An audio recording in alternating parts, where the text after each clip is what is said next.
Les entreprises adaptées dont nous parlons cette semaine ont une mission sociale, celle d'employer des personnes en situation de handicap, en difficulté au regard de l'accès à l'emploi. C'est le service public de l'emploi, Pôle emploi, Cap emploi, qui propose aux entreprises adaptées le recrutement des salariés en situation de handicap. Depuis peu, une entreprise adaptée de travail temporaire se développe également en Nouvelle-Aquitaine, STS Handi Intérim. Émilie Ardouin, responsable d'agence. Moi, je viens pas du tout du domaine du handicap, je viens du domaine de la formation. Ce domaine-là était intéressant pour le montage de cette entreprise adaptée, puisque la demande de la directe et la mission qui nous incombe repose aussi beaucoup sur la formation.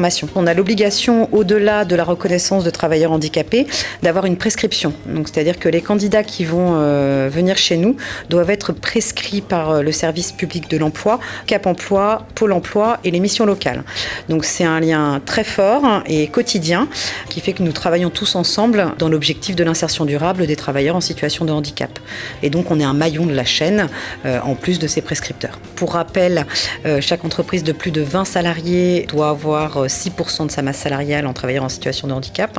Si on ne remplit pas cette obligation, on a une cotisation à payer à la GFIP pour les entreprises privées et au FIP pour les entreprises publiques. Et faire appel à des entreprises adaptées ou des entreprises adaptées de travail temporaire comme la nôtre permet d'avoir une déduction de ces cotisations. Donc c'est un premier axe qui peut être intéressant pour l'entreprise. Et le deuxième axe, c'est l'inclusion. Et donc on va être là aussi pour faciliter cette inclusion-là en faisant un accompagnement renforcé, pas que des candidats, mais aussi des entreprises.